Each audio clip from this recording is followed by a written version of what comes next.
The best sports radio in Utah is right here, right here. This is Scotty G and the coach, Tim LaComb, on 97.5, the KSL Sports Zone. 97.5, the KSL Sports Zone. It is a game day, and we can't thank our next guest enough. Joining us on a game day, game 2 of the NHL playoffs, Bill Armstrong, general manager of the Utah Mammoth, kind enough to join us. Bill, how are you? I'm doing great. How are you guys doing? Doing well. I want to introduce you to our new co-host, Tim LaComb. He's a longtime basketball coach here in the state of Utah. He's now doing the show, nice. And fired up to have you two chat. Hey, well, nice. We're gonna make you a big hockey fan, Tim. I already am. We had Jay Stevens in earlier, and I told him I actually learned to play hockey playing video games, bro. Like this, I played video games, and that's kind of how I learned the sport. But to me, it's crazy how much similarities there are to basketball when you watch them. Yeah, very true. A lot of the same patterns, and it's a moving game, right? It's interesting. I think that if you play basketball, you can play hockey. You know, it's a lot of similarities. I agree. The only difference is we got someone protecting the net. Yeah. I wish punches were more prevalent in basketball. You know, you got to shut a guy up here and there. Well, that's the good news about hockey. You know, you can cut somebody and get some blood, and it's only a 4-minute penalty, or you fight somebody and it's a 5-minute penalty. There you go. So there are ways to take out your aggression, yeah. You know, I joked. There's, if you're a first-time parent and your wife hasn't quite given birth yet, and you have all these people telling you all this advice, like make sure to get some extra sleep, do this, and you're like, okay, but nothing can actually really prepare you for being a parent for the first time. Like, there's no advice out there. There's no book that can actually prepare you for what that's like. And I'm sure you had a lot of great guys like, in that locker room that tried to tell these youngsters, like, hey, this is what you're going to be ready for. This is what it's going to be like. But until you take that first hit or that first physical contact in a game, you're probably not ready for it. How do you feel like your guys handled that? We did good. I was really worried about it going into the game, just like how are they going to react? Is it first game jitters? Are we going through the whole game and not playing because we're so nervous and scared and we're just tentative? And our guys didn't. Our guys came out and played. I thought Coach did a good job of preparing them. I thought our young guys like Cooley and Gunther, they were some of our best players. They rose to the occasion. You got to elevate your play. If you're going to be an elite NHL player, you got to elevate your play at this time of the year, and that's what it's all about. And I liked our young guys. I liked the way that they played. They weren't afraid of it. They went after it right away. And Vegas came out, tried to intimidate us, like we knew they would, and we matched it. I thought we didn't get too carried away with it. Because there's a lot of nonsense that goes on after the whistle, and you got to play hockey at the end of the day. That's what decides the game, and you got to stick up for yourself, but you can't get carried away with the scrums. I did like the extra headbutt though with no helmet. That showed a lot of. I didn't see. I thought Jersey was just trying to get close. Yeah, I did too. I didn't think he even made contact, man. That was soft. Yeah, very soft. You're right. Now that I look at it that way, I don't think it was quite a headbutt, but I guess other people could consider it one. Obviously, you saw some great things in the way that they were prepared mentally.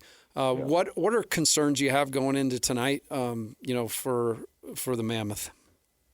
Well, the concern is Vegas is a pretty darn good hockey team, and we gotta make sure that we kind of adjust as you go along. Teams that are successful, I went through it with the Blues. We went into game 1, and we ended up losing game 1 against the Bruins in the finals for the Stanley Cup, and I thought our team kind of adjusted. Our coaches did an incredible job at coming back and playing a better way. And it's all about the small little adjustments and just tweaking every game and getting better as a team. And it's our coaches are preaching a lot of different things than we were. Going into the first game, there's slight adjustments that we have to make. We got to play a different way against them. If we can do that, we can create some more offense. It'll be a different game for us. So I think there's small adjustments we can make tonight that will really benefit us and help us kind of take it to the next level against these guys, because they let's be honest, they're a good team. We got to come back and punch them in the face and play better hockey. They're big, they're strong, they want to lay a lot of physicality on you. How do you combat that with your speed? Well, it's a great question. It's really letting the puck do the work. If we're moving the puck quick, they can't really get their hands on us. If they do, it's a penalty. So we just got to make sure that before the puck lands on our stick, we know the next play, and then that way they're chasing. They're not allowed to get a hold of us and pin us and kind of take us off our game and use their size. We got to keep that puck in motion the whole night tonight. Move it quick and just let our speed get us into the holes to shoot the puck and attack. So I think there's work we can do. I don't think that was a bad game for us, but that wasn't our best game. How do you handle a game day? I was just telling Scotty before we got on the air. I coached a ton in the West Coast, and we'd play these 8, 9 o'clock West Coast games, and I loved game time, but game day was horrible, because your stomach's just churning. I know I've heard through the grapevine you're a little superstitious at times. How do you handle game day, man? Not great. I mean, it's so you're like me. You just lay around like, oh. Yeah, I'm ready to fight all day. As soon as I wake up and realize it's game day, it's on. I'm ready to go. So,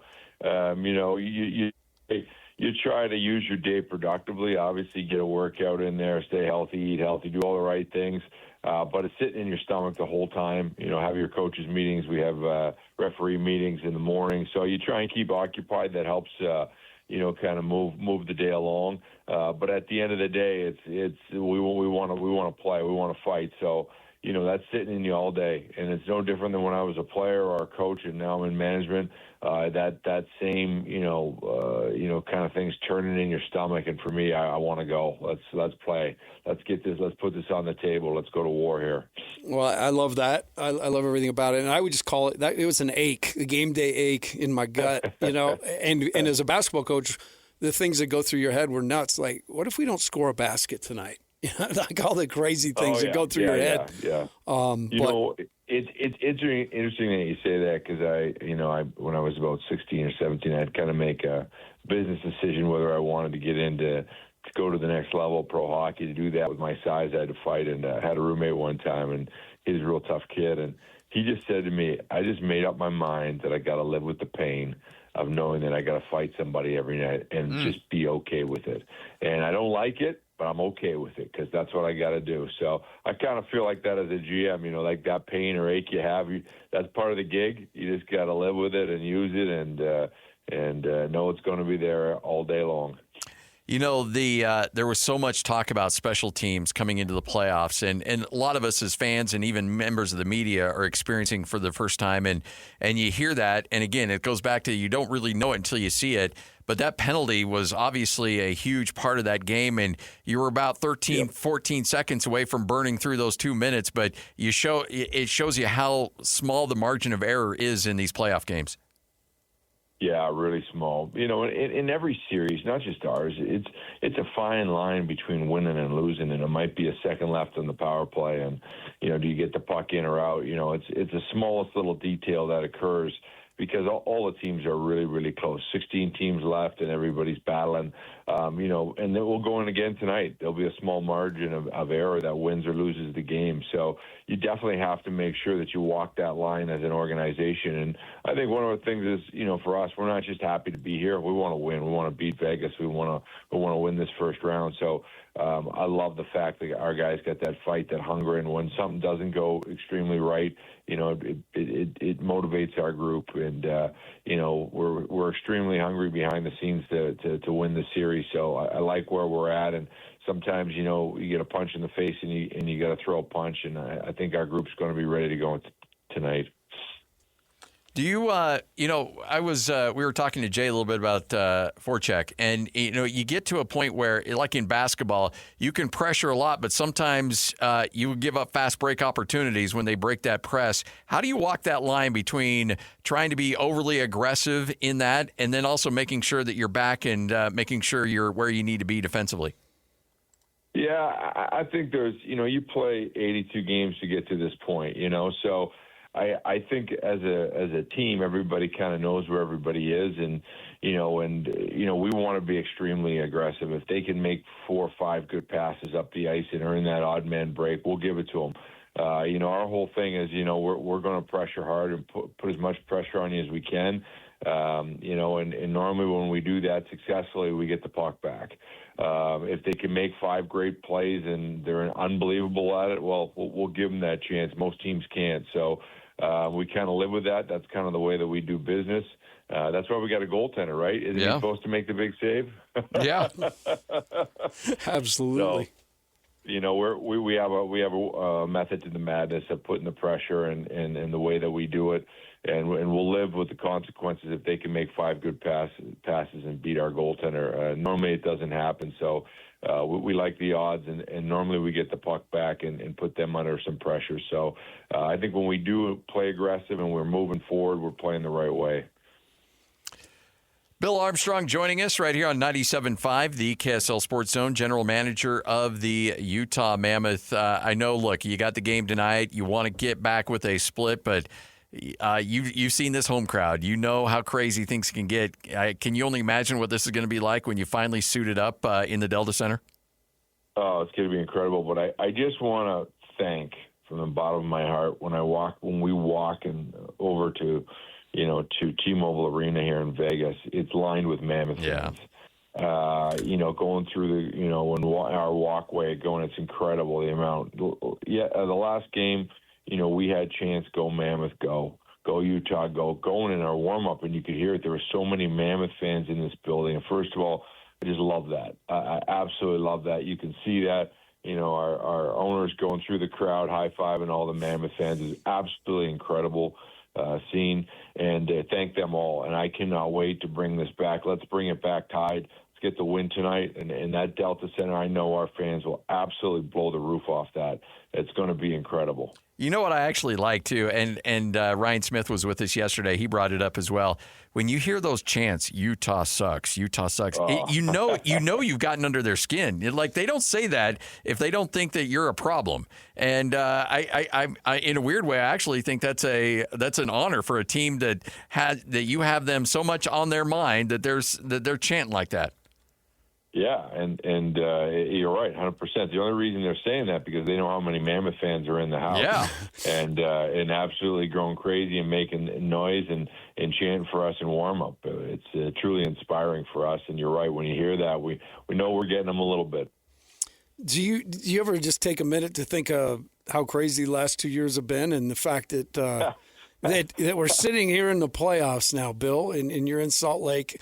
I mean, you say thank you to the fans. I think there needs to be a big thank you to the Mammoth. I think the way that y'all have come in, embraced the community, made it about the community. It's an easy thing to get behind, man, for sure. But do you ever take time to just kind of sit and think, like, my gosh, there's a lot that's happened in the last 2 years? Not really. I don't know why I don't more often. Every once in a while, when I do see something, I reflect a little bit back. I really try to keep kind of moving forward. I am grateful, though, from the bottom of my heart for our fans. My wife and I just absolutely love it in Utah. We couldn't have dreamed up a better situation than we are now. It is awesome. Our people in Utah are so positive towards hockey. They're so excited. I drive in on game day, come down the mountain, and from the moment I get in my car, I can see Utah jerseys, and it just inspires me. Just saying, hey, we get a few more wins. Wait till you see this place. It's going to be absolutely crazy. And our fans are just like, from the moment we get to warm up, it's just loud. And you couldn't ask for anything better. I mean, it's truly inspiring for our players. Even when we go to play Vegas tonight, that the crowd gathered around the glass is all Utah people. Our players love that. They don't take that for granted. So hats off to our fans. They've done an incredible job. We can't wait to bring it home tied into the Delta Center and blow that roof off. So I know you probably have to be a little careful on how you answer this, but when you see an opposing player point his finger at your young superstar and tell him what he wants to, what he's going to do to him the next time he sees him, does part of you, as an evaluator of talent and a guy that drafted, that's been a part of this young man's career, you're like, all right, let's see how he responds to this. Let's see how he handles this when he gets called out like that. Well, you don't teach a baby shark how to bite. They know how to bite. They're born with that, and you don't teach Logan Cooley how to compete. He's had it since he's the middle child. Like, he had to fight for everything he has in life. His parents wanted no part of putting him in hockey gear. I was a middle child too, Bill. Yeah, because the older boys, were all playing and they were all worn out, and that kid drove himself into the NHL because he's competitive and he's tough as nails, the kid, and all he wants to do is compete and win championships. And I don't worry about that. That said, in the heat of the moment, I've said far worse to people in the heat of the moment. And listen, the other thing about that is we got a great culture here. Logan Cooley got run. And with St. Louis, our boys took care of it, and our culture, no different than Kraus fought skated the length of the ice to fight Tom Wilson because one of our guys, got hit the wrong way. So we're extremely protective of our teammates, our family, and that's part of our culture. We've tried to bring into the Mammoth. Nobody takes advantage of us. I love this so much. Playoff hockey is so much fun. I love every second of this. Hey, Bill, thanks so much. We appreciate it. We know it's a game day. You made some time for us, but good luck. Go get this one tonight, and let's get you back here in Salt Lake with a 1-1 tie. All right, boys. I can't wait. We're going to bring it home on a 1-1 tie and blow the roof off. Yes, Thanks. sir. Good karma, Bill. Let's go. There he is, Bill Armstrong, general manager of the Utah Mammoth.